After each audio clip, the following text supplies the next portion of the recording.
Gugatan pra-peradilan Wakil Wali Kota Bandung Erwin ditolak sepenuhnya oleh Hakim Tunggal Pengadilan Negeri Bandung, Agus Komarudin, pada Senin, 12 Januari 2026, memperkuat penetapan dirinya sebagai tersangka kasus dugaan korupsi penyalahgunaan wewenang di lingkungan Pemkot Bandung. Kejaksaan Negeri Kota Bandung berhasil membuktikan bahwa semua prosedur hukum telah dipenuhi dengan memeriksa 4 saksi, 1 ahli, melakukan penggeledahan, menyita 15 item barang bukti, serta uji digital forensik yang menghasilkan kesimpulan permulaan cukup. Putusan dibacakan tanpa kehadiran Erwin atau istrinya, hanya diwakili kuasa hukum Bobi Hasiregar dan tim, sementara Kejari dihadiri 2 jaksa perwakilan pimpinan. Hakim menegaskan tudingan cacat hukum dari pihak Erwin gugur karena penetapan tersangka sudah memenuhi syarat 2 alat bukti sesuai KUHP, bersama tersangka lain Rendiana Awangga. Kasus ini mencuat hanya 11 bulan setelah Erwin dilantik sebagai wakil wali kota mendampingi Muhammad Farhan pada Februari 2025, di tengah polemik banjir kronis, tumpukan sampah flyover Ciroyom, hingga keluhan PJU gelap dan pengangguran 7,4%. Erwin yang dikenal vokal soal mitigasi bencana dan bazar murah kini jadi sorotan, dengan kuasa hukumnya berencana banding ke pengadilan tinggi.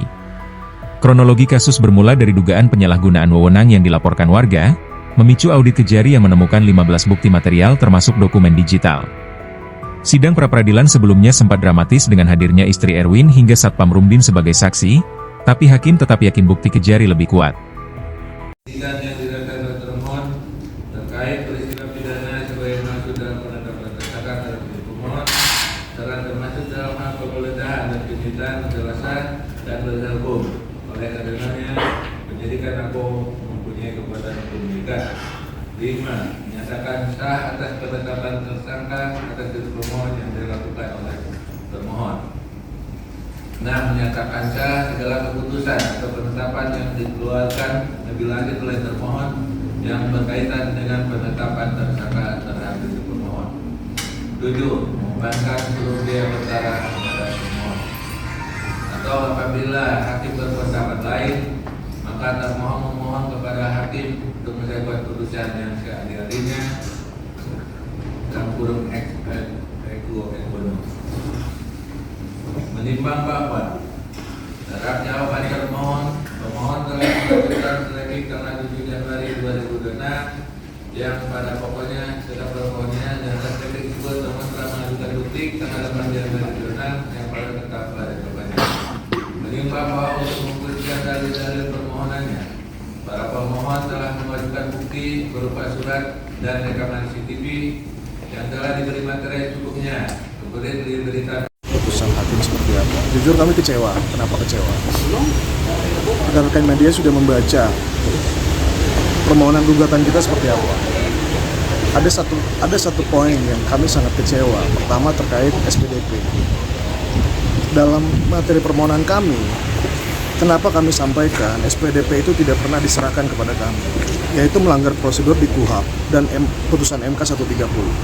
Kalau tadi ada yang ngerekam ya, putusan tadi, yang mulia itu hakim itu tidak mempertimbangkan satu kata pun terkait putusan atau putusan MK 130 yang mewajibkan penyidik untuk menyerahkan itu kepada terlapor atau tersangka. Itu yang pertama. Ini kekecewaan kami ya. Tidak dipertimbangkan sama sekali. Beliau hanya mempertimbangkan masalah KUHP 109. Putusan MK pun perluasan dari SPDP tidak dipertimbangkan. Kedua, perlu saya sampaikan begini, mungkin rekan-rekan media hari Jumat itu tidak hadir ya. Termohon jaksa itu membuktikan dalam daftar buktinya 48 bukti di daftar bukti. Yang mau kami sampaikan, dari 48 poin tersebut tidak dibuktikan ada satu dokumen terkait SPDP. Kami menilai SPDP itu bukannya tidak diserahkan atau terlambat. Menurut kami tidak dibuat karena tidak dibuktikan. Putusan hakim tadi tidak mempertimbangkan, malah mengabaikan seakan-akan putusan MK 130. Silakan buka rekamannya tadi. Tidak dipertimbangkan satu kata pun. Padahal itu adalah perluasan dari KUHP 109 terkait kewajiban penyidik untuk menyerahkan SPDP. Download Tribun X sekarang, menghadirkan lokal menjadi Indonesia.